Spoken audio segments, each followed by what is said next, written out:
dia, Claudete, tudo bem? Ótimo domingo para você e para sua família. Estamos aqui na NA Turismo Brasil, somente aguardando a presença do nosso anfitrião de hoje, do nosso convidado, aliás, Alberto Costa, lá de Portugal. Ele vai nos falar sobre os Açores, sobre as belezas dos Açores. É um roteiro que nós queremos fazer e nós vamos fazer, se Deus quiser, em breve. Você já conhece o curso gratuito de Google? Acho que vale muito a pena, por isso ele virá aqui para esclarecer sobre os Açores, contar várias histórias, para também tirar algumas dúvidas, se de quem tiver dúvidas, acho que vale muito a pena. Então, um domingo desse de manhã, falar sobre os Açores, sobre Portugal, é maravilhoso. Enquanto o Alberto entra, já são 10 horas, nós marcamos às 10, nós vamos ouvir um pouquinho mais de música instrumental portuguesa.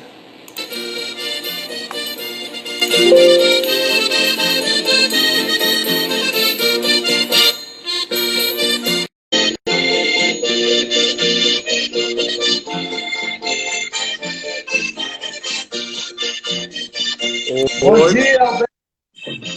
Boa tarde, está tudo bem por aí? Bom dia no Brasil, boa tarde em Portugal, isso mesmo, É né? verdade, é verdade. Portugal agora já são 3 da tarde, isso? 2. 2 horas. 2 da tarde. Nós não estamos no horário de verão.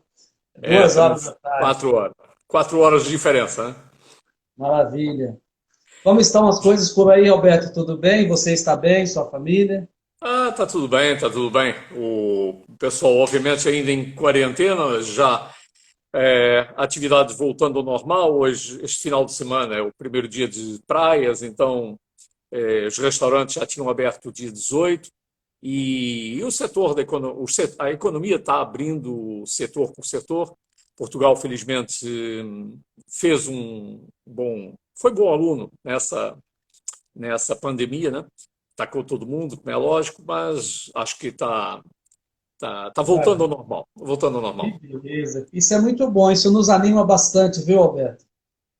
E claro que você, ainda hoje, fui no supermercado comprar umas coisas e tal, e você vê os cuidados que o segurança na entrada do supermercado tem, mandando você higienizar as mãos, com álcool gel, controlando o número de pessoas que estão dentro do supermercado.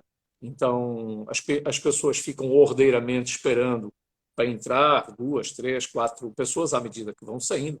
Então, tirando esses, digamos, controles que até que apareça uma vacina vão ser normais, não tem assim nada de especial. A vida está voltando ao normal, os restaurantes estão com as esplanadas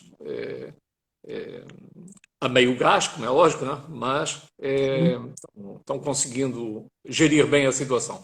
O número de infectados caiu abaixo, tal R, né? Caiu abaixo de 1 já há bastante tempo, e o que mostra que a curva é descendente. Houve ontem, acho que 9 pessoas, infelizmente, falecidas, mas nada que se compare às centenas que havia há 2 meses atrás, né?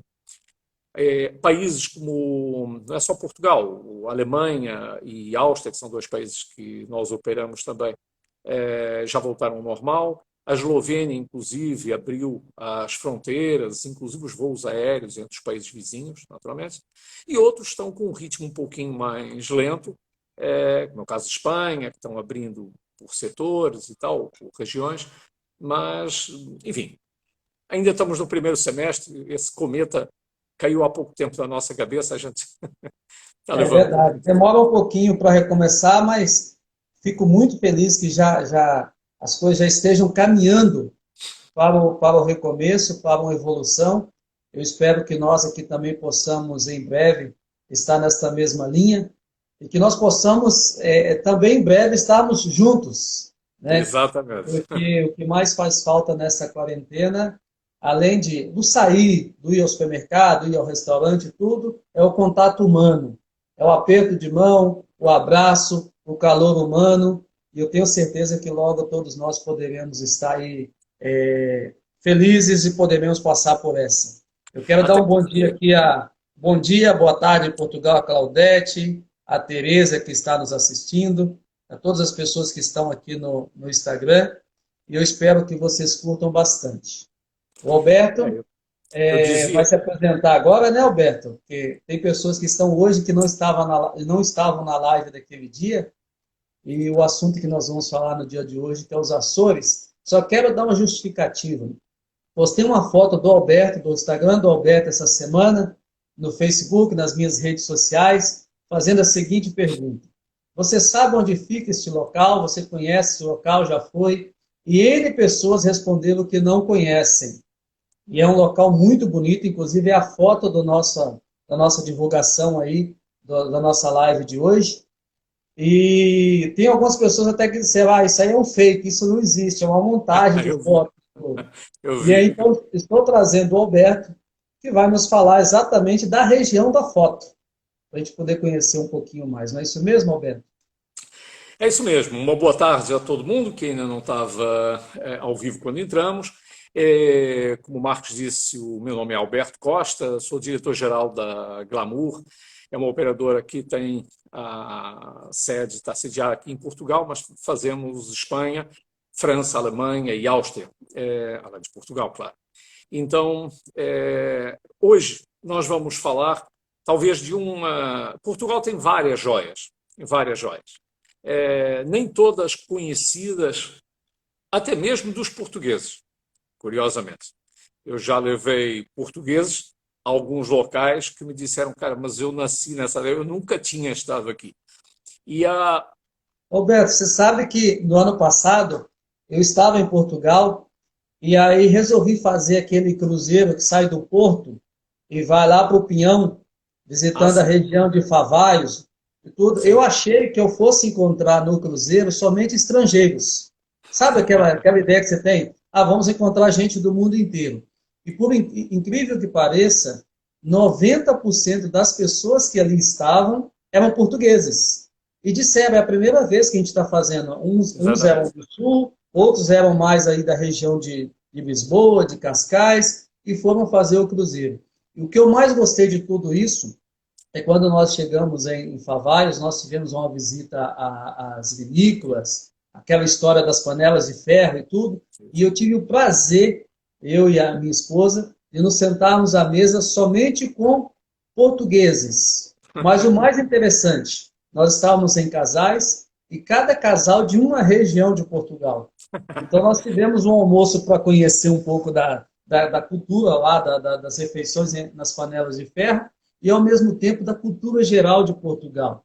E isso vem a calhar com isso que você está dizendo. Tem muitas pessoas que são portugueses, moram em Portugal, nasceram aí e não conhecem as joias de Portugal, que eu sou muito grato de nós podermos conhecer, porque são lindíssimas.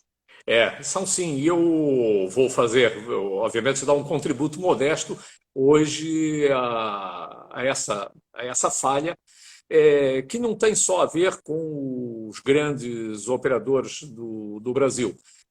Por isso é que muitas agências trabalham diretamente conosco, como é o caso de vocês, porque fazemos um tipo de turismo diferente. Claro que a gente vai passar nos pontos turísticos convencionais e tal, mas o nosso objetivo é ir realmente muito mais além. Ou seja, a experiência, a viagem que você faz, ou que qualquer um de nós fazemos, as viagens que fazemos, a gente não se distingue, a viagem não se distingue pela companhia aérea. Você viaja, sei lá, pela TAP, pela Air Marrocos, vem a nado, não importa. Aquilo que vai marcar você é a experiência que você tem no destino. E é isso, no fundo, que você vem fazer quando você sai da sua casa. Se depois, na companhia aérea, servem lagosta a 11 mil metros de altura, ou 11 mil pés de altura, ou se dão um sanduíchezinho de plástico, ou se perdem a mala na viagem, enfim, são coisas desagradáveis, mas não mancham a viagem.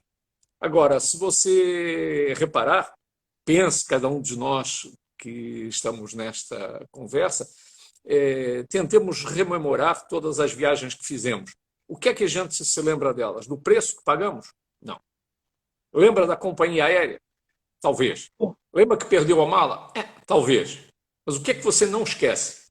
é aquele almoço, aquela vinícola, essa experiência em Favaios que você acabou de contar e tantas outras. Então, nós costumamos dizer na Glamour que nós não vendemos viagens. Pode parecer um sacrilégio ou anticomercial. Não, a gente não vende viagens. Nós construímos memórias. Construímos memórias. É o que nos dá mais satisfação profissional e pessoal, ver, às vezes nos grupos que as agências fazem dos WhatsApp, é a gente ver a troca de mensagens entre as pessoas que vieram. Eu fico realmente satisfeito porque são mensagens entre elas, mandando fotos de Braga, ou de Barcelona, ou daquele castelo Neuschwanstein na Áustria, na Alemanha, que faz com que você veja que aquela pessoa, aquela foto e aquele local a marcou para sempre. E às vezes a viagem já foi há 2 anos. Né? Então, Sim. é um pouquinho isso. Mas vou passar a palavra novamente para você. Ou você quer que eu continue? Exatamente isso, Alberto.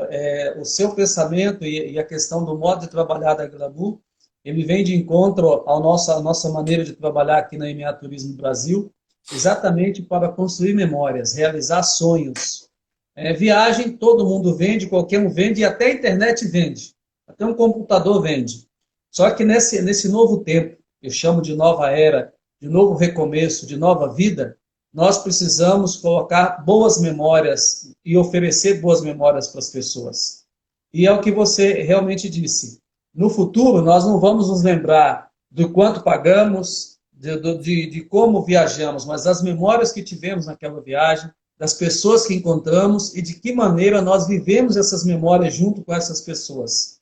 É por isso que é muito importante trabalhar com seriedade, primeiro, porque seriedade para mim não é diferencial, seriedade é obrigação, qualidade é obrigação, mas nós temos que trabalhar sempre oferecendo boas memórias e realmente realizando o sonho das pessoas. É por isso que é um destino que muita gente fala, já fui 3 vezes a Portugal, já fui 5 vezes, e às vezes eu pergunto, você conhece tal lugar? Você conhece o Café X em tal cidade? As pessoas não conhecem. Eu já encontrei pessoas que foram a Portugal e passavam por Lisboa. Ah, não, conheço Portugal. Conhece? O que você fez? Ah, eu fui para a Europa e fiz 18 países e conheci Lisboa. Eu falei, você não conheceu Portugal. Conhecer Lisboa é menos de 1% do que é conhecer a cultura portuguesa. Por isso, acho muito importante principalmente o nosso papo, principalmente as nossas lives, onde nós podemos expor o destino, eu chamo assim de expor desnudar o destino, né? Dizer o que todos os meandros que ele tem, os atrativos, e realmente gerar aí uma vontade enorme de não viajar para o destino, mas curtir e vivenciar esse destino. E é isso que nós vamos fazer com certeza. É isso mesmo. Você lembra da última live que eu terminei, inclusive, até com uma frase de esperança ou de motivação, dizendo exatamente isso, quando houver alguma coisa negativa, inclusive na nossa vida, e este ano tivemos vários, você faça uma viagem para esquecer. Quando tiver alguma coisa boa, positiva na nossa vida, nascimento de um filho, de um neto, enfim, faça uma viagem para comemorar. E quando não acontecer nada, faça uma viagem também para ver se acontece qualquer coisa, entendeu? Então, é um pouquinho isso. A gente, hoje, vamos trilhar, vamos levantar voo de Lisboa ou do Porto.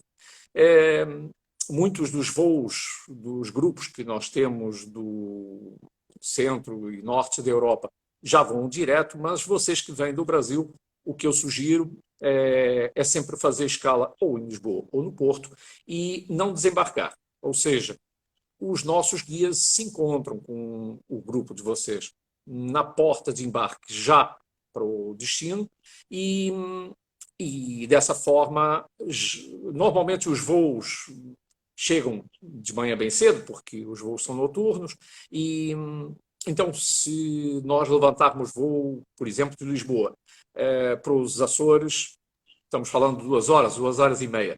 então ainda dá tempo para ir almoçar nos Açores, fazer o check-in às 2h30 no hotel e descansar, então, aí finalmente da viagem para prosseguir.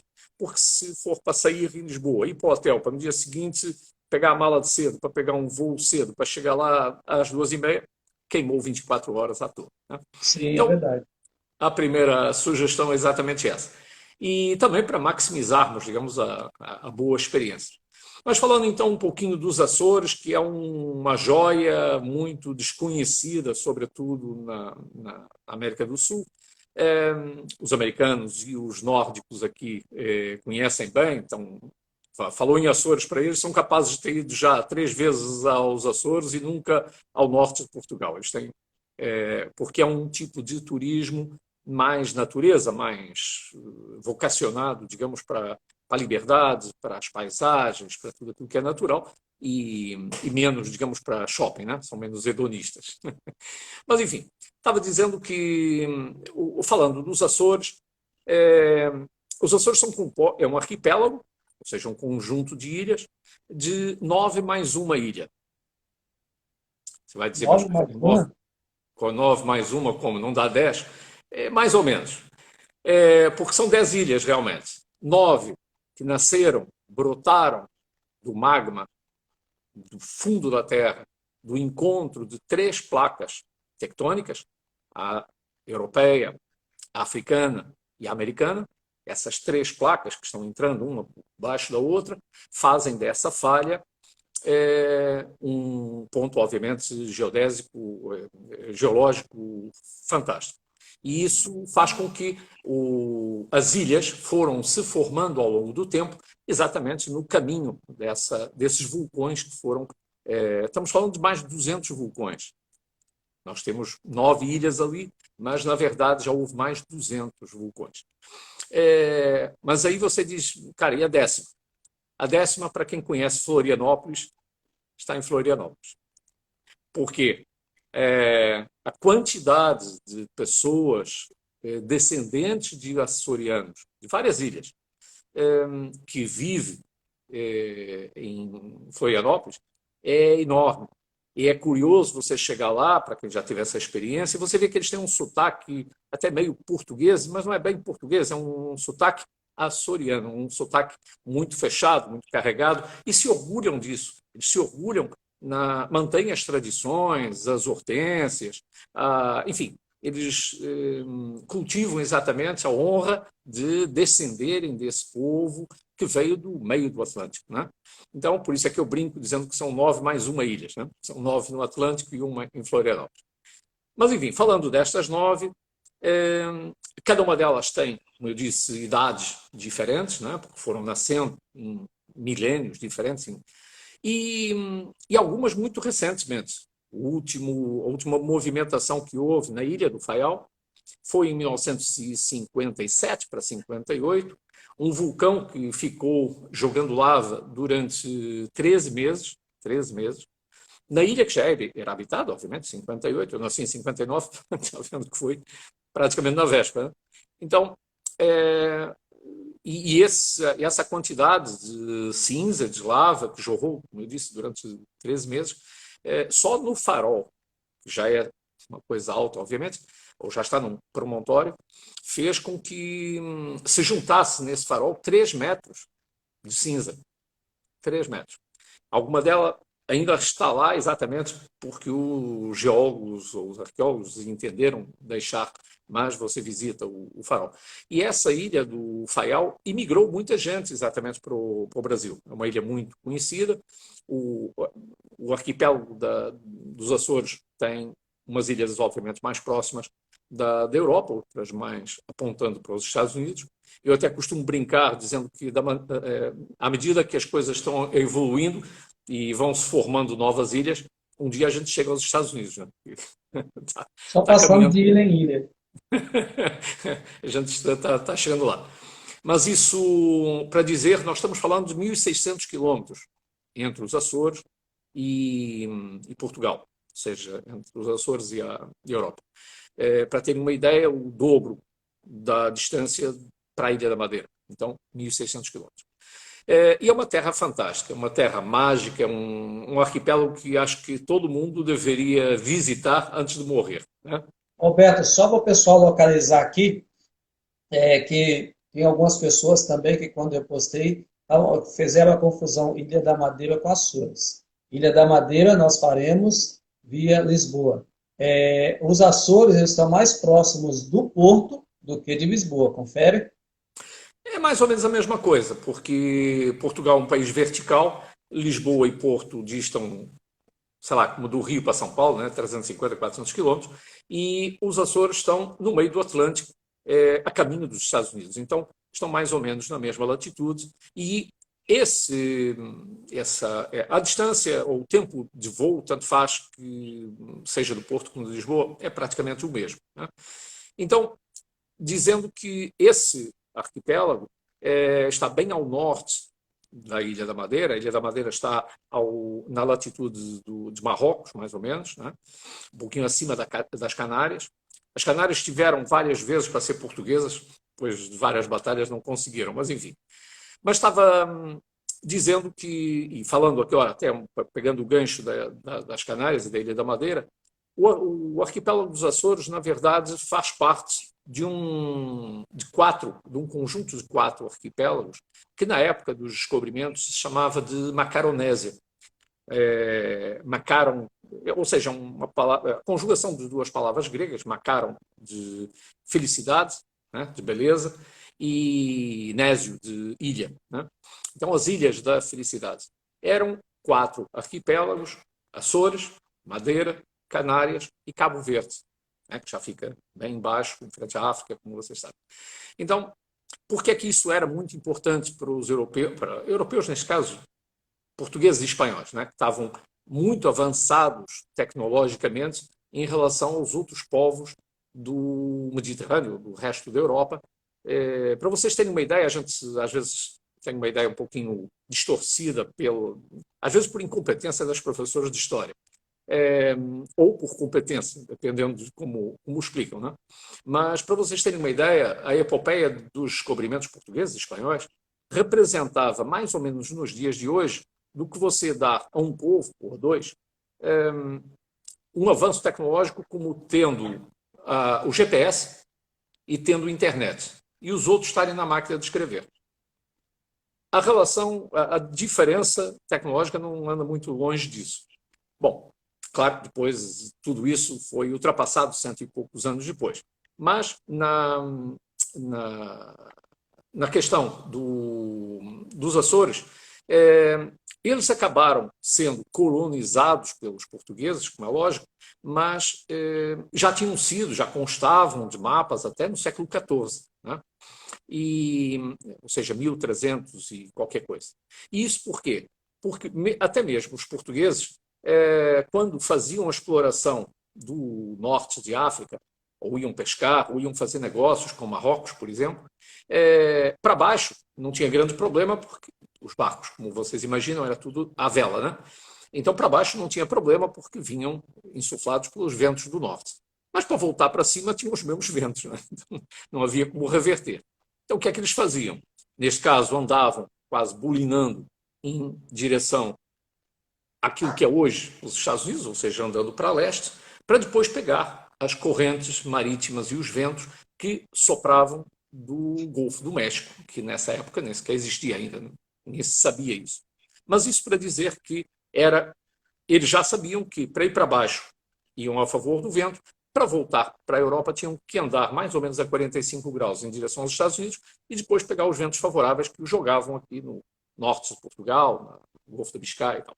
E claro, quem é que estava no caminho? As Ilhas dos Açores, né? E que, inclusive, eles relatavam, no século XIV, as ilhas como existentes, mas não tinham desembarcado porque eles tinham medo de desembarcar. Porque exatamente na época desses descobridores, do século XIV, foi quando houve as grandes formações da grande ilha de São Miguel. Quer dizer, a ilha já existia, mas os grandes vulcões que explodiram e que que formaram as 2 crateras, as 2 lagoas que você postou, estavam explodindo naquela altura, né? E se via a fumaça a léguas, a milhas de distância, né?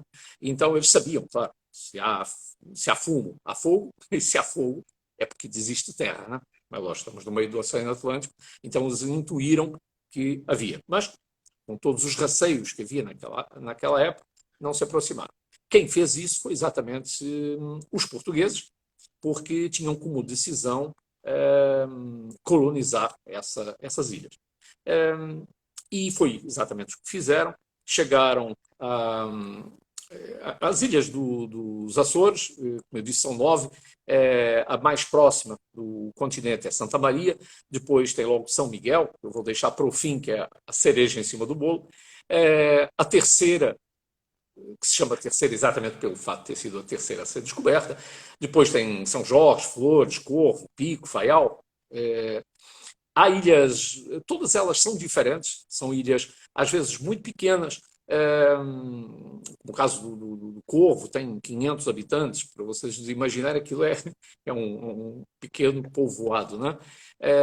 E há ilhas muito difíceis até de se habitar, como é o caso do Pico. O Pico tem esse nome, pela óbvia razão de existir ali uma montanha, fruto de um vulcão, mais uma vez, e é o ponto mais alto de Portugal. Tem 2.351 metros de altitude. Para a gente ter uma equivalência, o ponto mais alto aqui no continente é a Serra da Estrela, tem 2.000, mas ela já não está ao nível do mar, né? Lá são 2.351 contados do nível médio das águas do mar.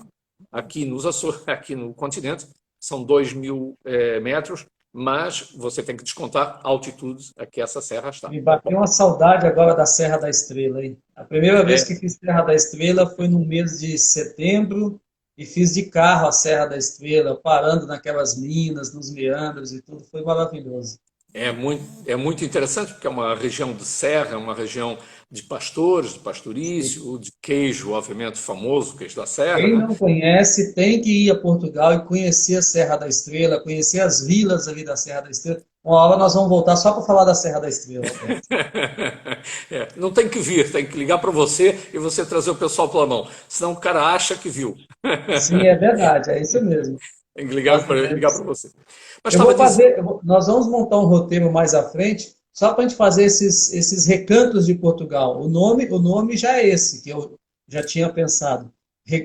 Recantos e encantos portugueses. Para a gente Exatamente. mostrar aquilo que os outros não mostram, aquilo que as pessoas acham que viram e não viram. Exatamente. A gente chega no ônibus e pergunta: você já viu a Torre de Belém? Já viu? Não sei. Pronto, então vamos ver Portugal agora. Vamos, Cai vamos fora. conhecer Portugal.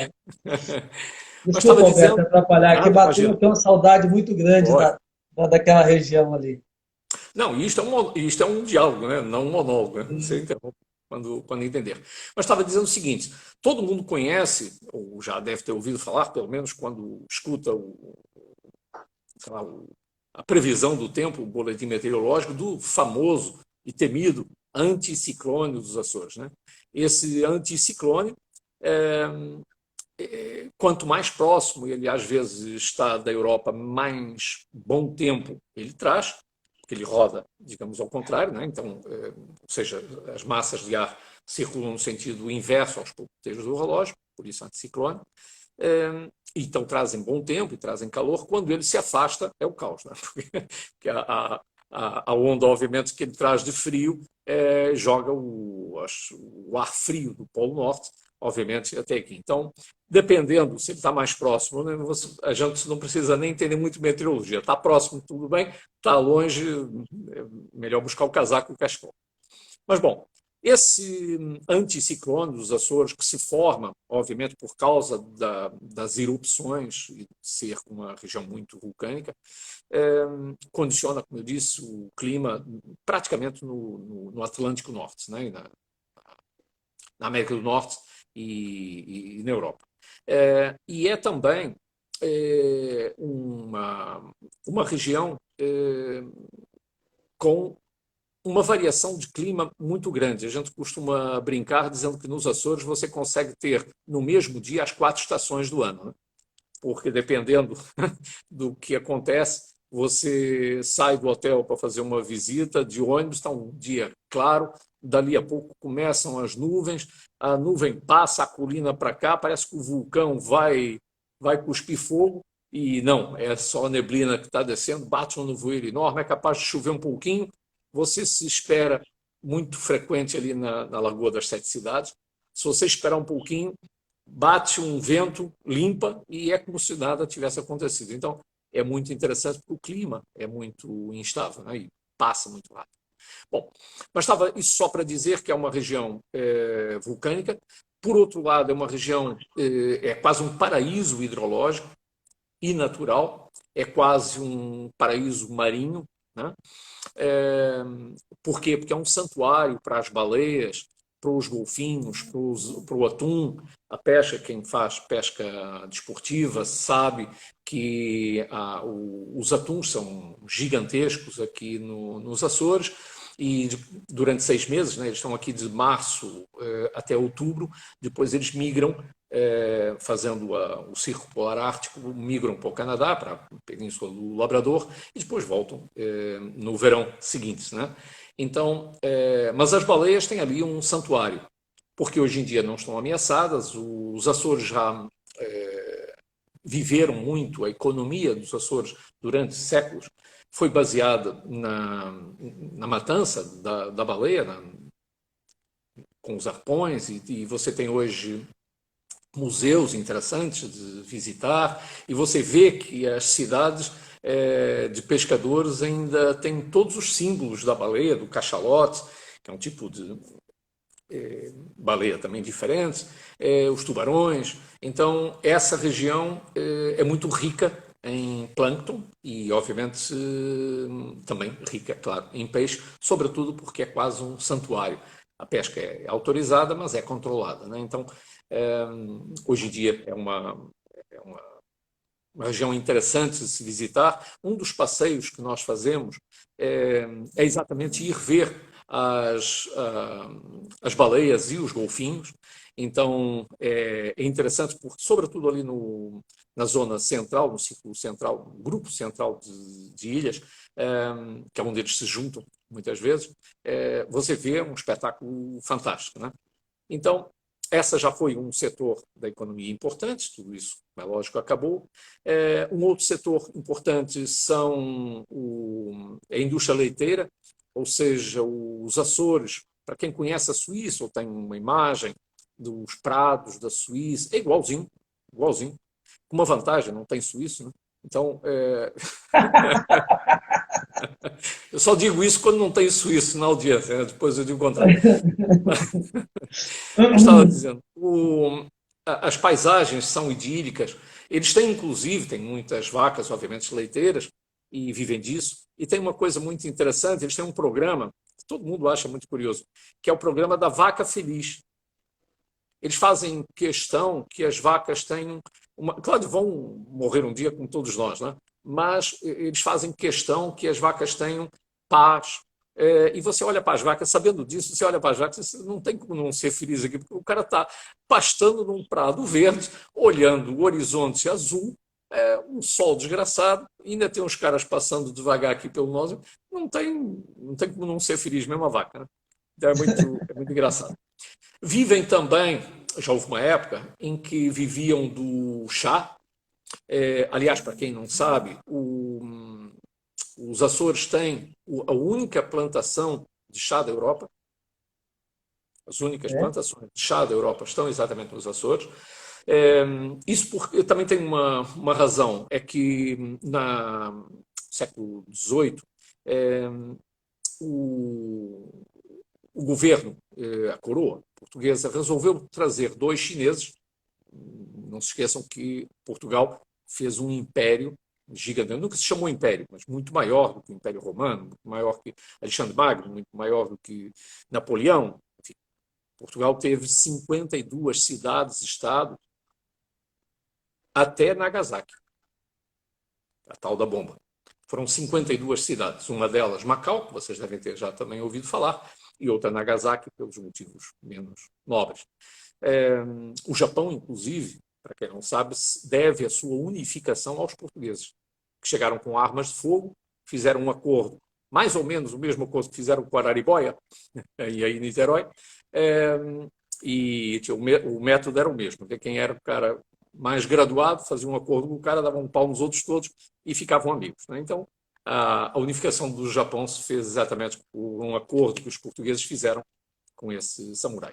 Mas então, voltando aos Açores, a coroa resolveu trazer dois chineses para ensinar as pessoas dos Açores a não só produzir, a cultivar, mas também a comercializar esse chá. Estamos então no século XVIII e por que é que eu estou a falar nisso? Porque quando nós formos aos Açores nós vamos ver essas plantações. Vocês vão achar muito interessantes porque o chá é cultivado lá de uma forma diferente do sul do Brasil. Ele é cultivado em sebe e tem umas máquinas próprias para cortar as folhinhas por cima e dos lados, porque o chá bom é a folha nova, não a antiga, não a velha.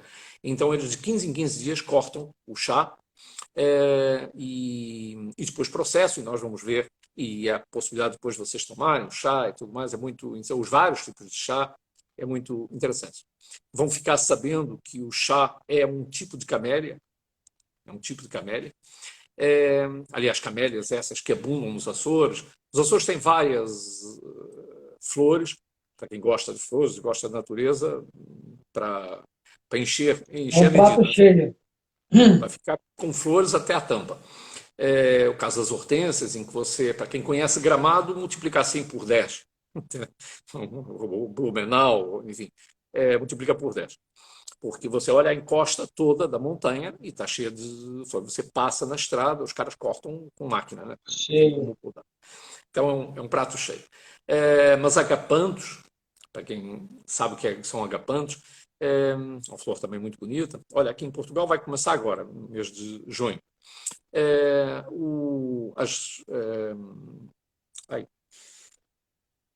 Camélias, que eu estava falando, ou japoneiras, como a gente diz aqui, porque elas vieram do Japão. Então, camélia japoneira, aqui é a mesma coisa. E existe uma variedade incrível, existem centenas de variedades de camélias em Portugal.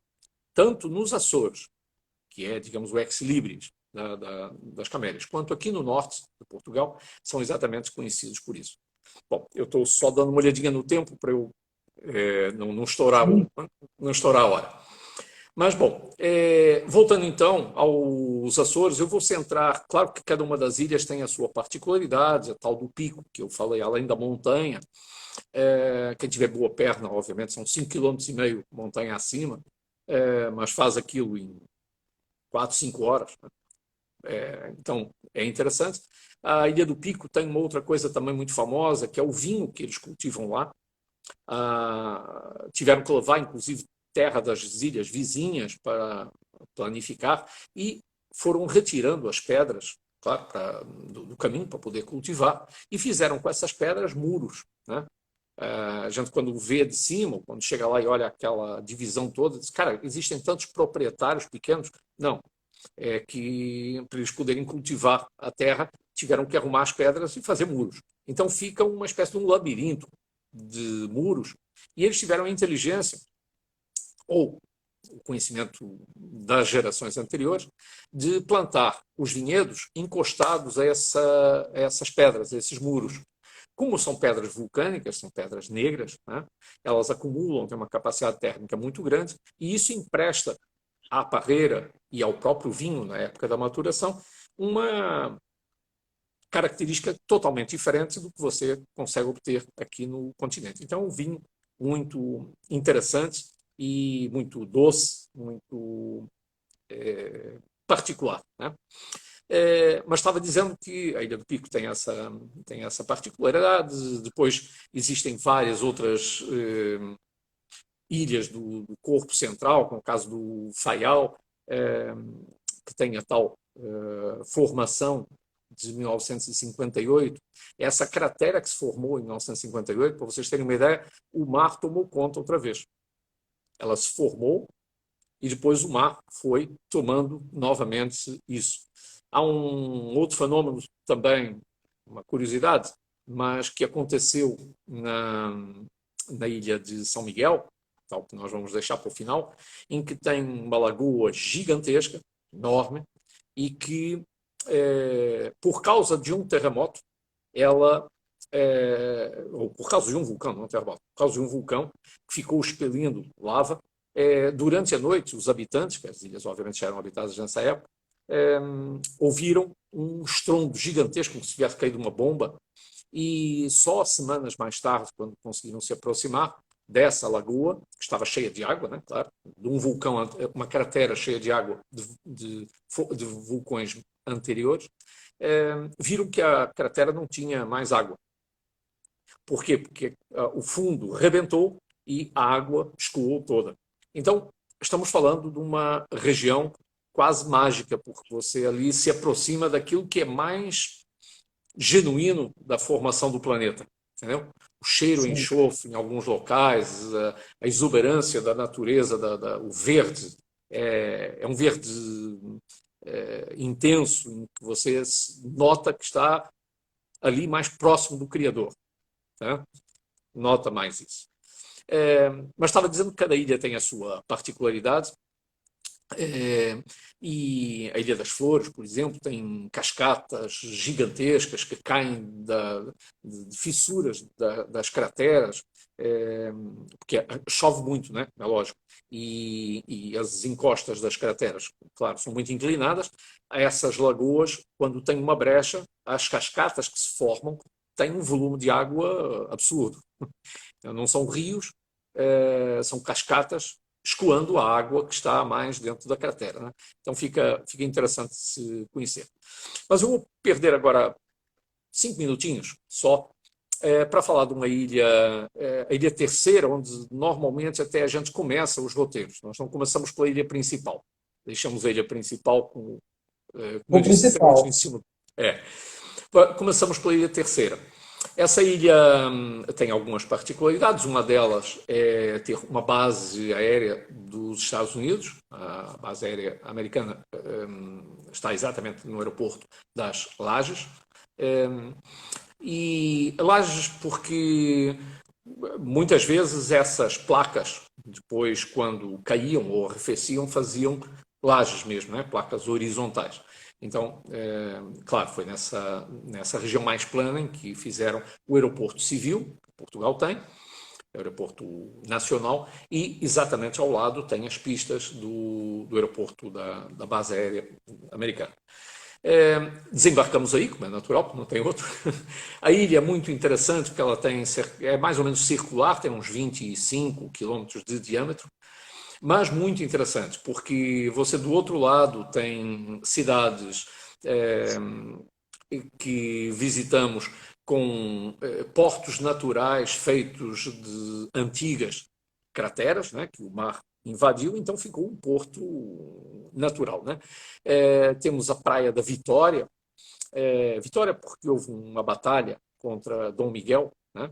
Ou por outro, Dom Miguel, que era irmão de Dom Pedro I, nosso Dom Pedro I no Brasil, quando voltou para Portugal, quis tomar o poder absoluto. Né?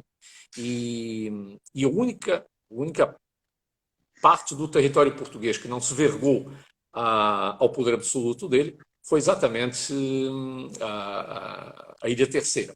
E então ele disse, não, mas eu vou aí com as tropas e vou dar um pau em vocês. Eu disse, não tem problema, a gente tem endereço certo, pode vir. Um dia apareceram e foram derrotados. Né? Então, pelo fato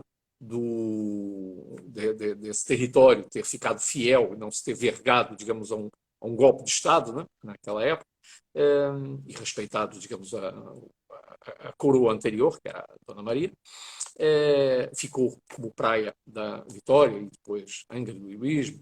Enfim, teve vários episódios ali nos Açores que têm a ver com a história de Portugal e a gente conta um pouquinho isso também.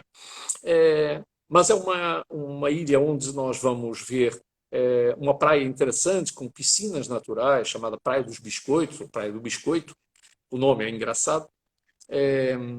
Para quem não sabe, biscoito é uma palavra que deriva do francês, né? Bi-cuit, cozido duas vezes. Cuit é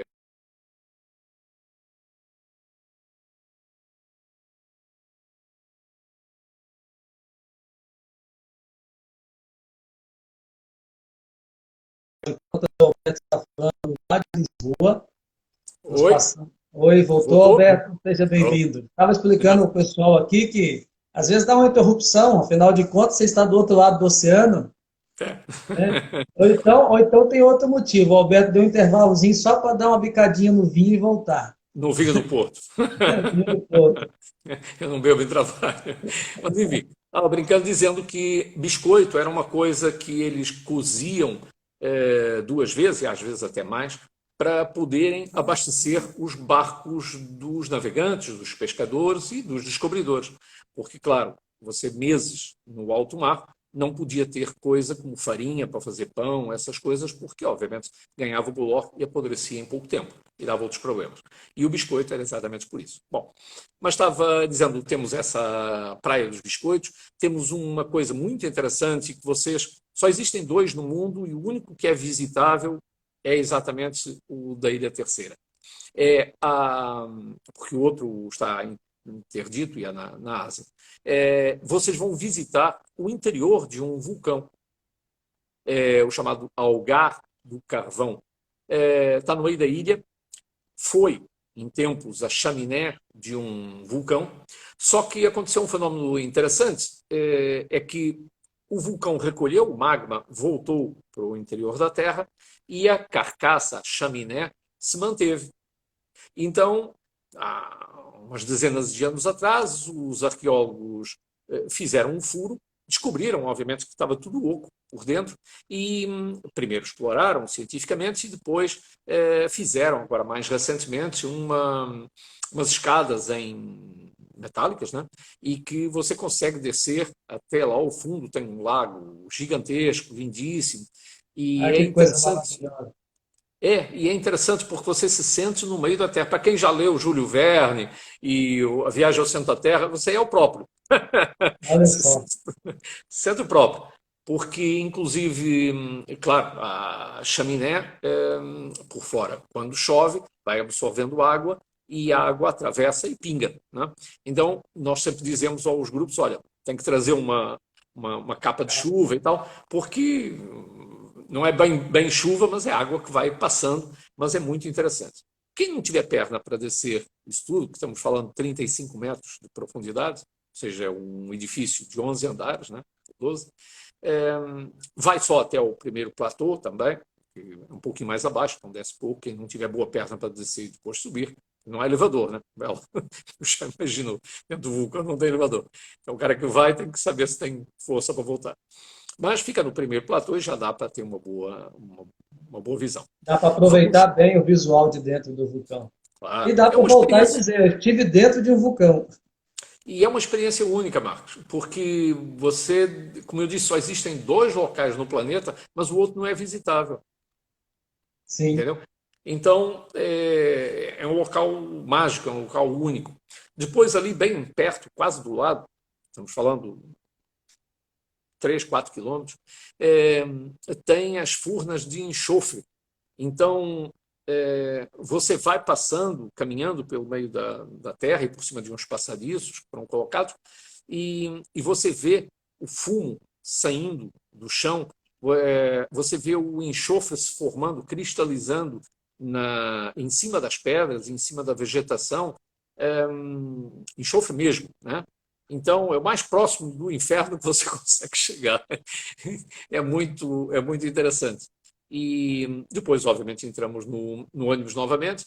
A gastronomia, eu já falei um pouquinho dos vinhos, a gastronomia, para além do queijo, eles fazem uma coisa interessantíssima, que nós sempre fazemos questão que os clientes conheçam a gastronomia ou a enogastronomia de cada uma das regiões que vamos visitar.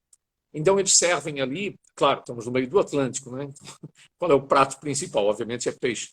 Peixe, camarões, lapas, não sei se chamam lapas ou cracas no Brasil, que ficam agarradas nos rochedos, então eles vão com umas lâminas e fazem saltar, e depois esses crustáceos, tal como os mexilhões e os camarões, são assados na brasa, e eles trazem um pratinho com brasa por baixo, uma grelha por cima e colocam na sua frente, né? Então aquilo fica fervilhando e você come diretamente ali de cima da brasa, aquilo muito fresco, é muito interessante.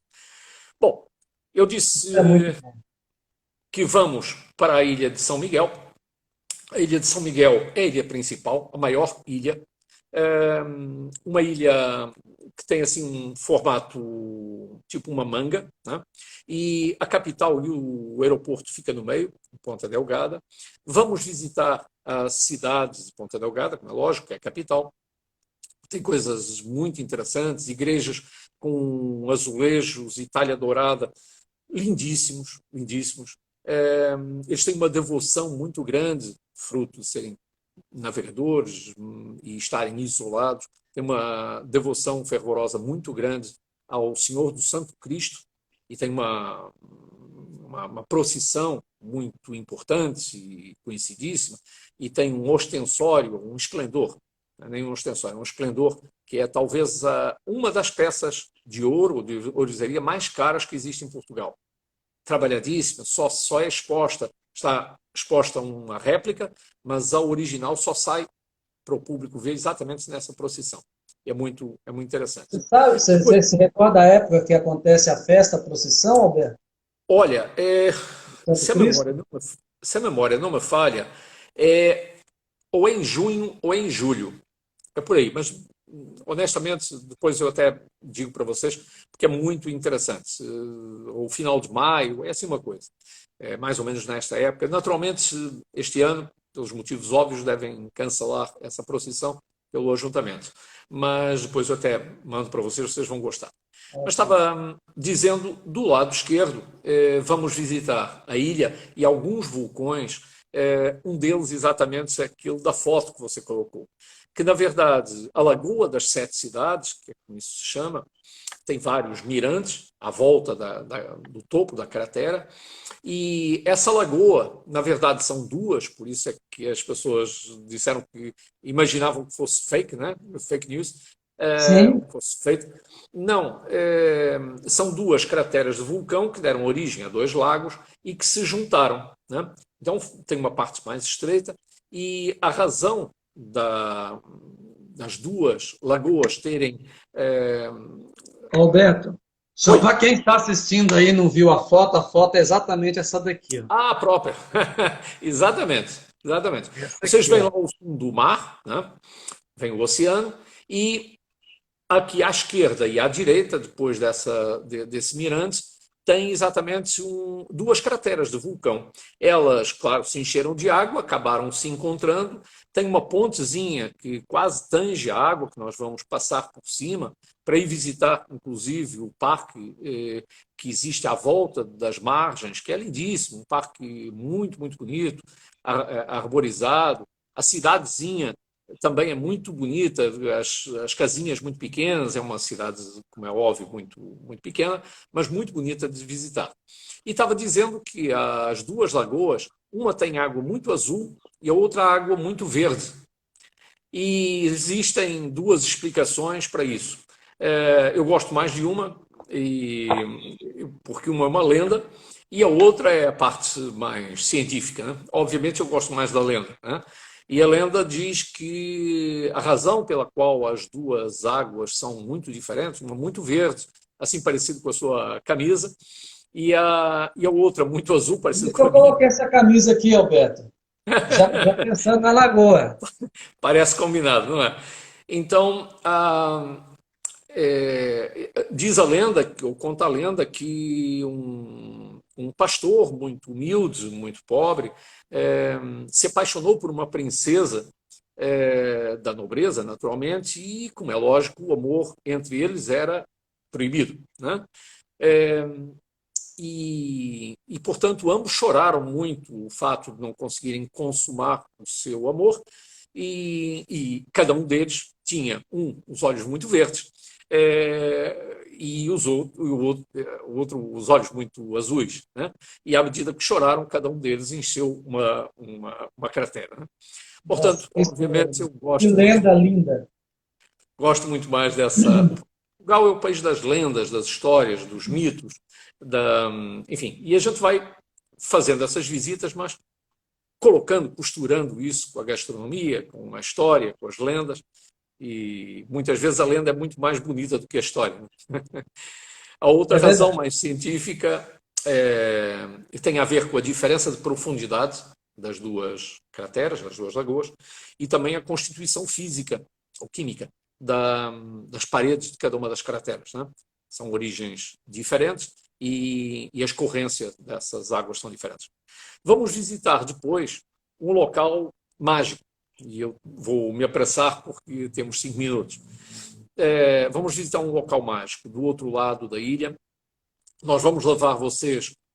Aliás, antes de chegar lá, nós vamos cruzar a ilha no meio para ver a cratera do Fogo, o vulcão, a cratera que se formou, a lagoa que se formou da cratera do Fogo. E, conforme o nome diz, teve esse nome exatamente porque ficou jorrando fogo durante muitos meses. A ilha já era habitada e a ilha não é tão larga quanto isso, é muito comprida, mas não é muito larga. E esse vulcão está mesmo no meio, né? Lagoa do Fogo. Então, uma vista fantástica, porque você, do mirante, está rodeado de hortênsias, como eu estou hoje, rodeado de hortênsias, mas vê a lagoa aos seus pés. Vamos descer e dar a volta, inclusive, a algumas das margens, mas, ao fundo, tal como essa imagem que você mostrou, você vê o oceano infinito. Então, a vista da Lagoa do Fogo é realmente muito bonita. E vamos continuar para ir, como eu disse, ao Paraíso. Onde é que fica o Paraíso? O Paraíso fica num local chamado Furnas. Furnas, fica do lado direito da ilha. Esse local tem vários hotéis e várias cidadezinhas, mas uma delas é chamada Furnas, que fica, mais uma vez, na parte mais baixa da cratera de um vulcão. E é onde você tem um jardim botânico, é onde você tem uma lagoa gigantesca e as fumarolas. O que são as fumarolas? Como o nome diz, fumo saindo do meio da terra. E a gente vai levar o grupo de vocês para ver a retirada da comida que vocês vão comer no restaurante. O que é que acontece? Às margens dessa lagoa existe um parque muito bonito, com cascatas e tal, e na parte plana, bem perto até da água. O vulcão está ali por baixo dos pés. Você olha para os buracos e a água está borbulhando como se fosse uma chaleira. Tem outros buracos que não tem água, tem só fumo e som. E eu peço às pessoas... Só a fumaça e o som do vulcão. Vocês vão, tem uns passadiços por cima, obviamente é seguro, se não fosse, obviamente não levaríamos, mas detenham-se escutando os vulcões. Por isso é que eu digo para quem gosta de mitologia e sabe que os deuses do Olimpo da Primeira Guerra Mundial, né? A primeira não foi em 1917, ou em 1914, foi entre os deuses do Olimpo e os titãs, né? Então aprisionaram os titãs e os caras continuam lá embaixo, de vez em quando gritam. E onde a gente escuta melhor os titãs é exatamente ali. Então, uma experiência mágica, você passar por cima de buracos onde você ouve a terra gritando, você, ao colocar o pé no chão, você sente a terra vibrando, né? É seguro. E vamos ver o quê? Os funcionários do parque que vão com umas enxadas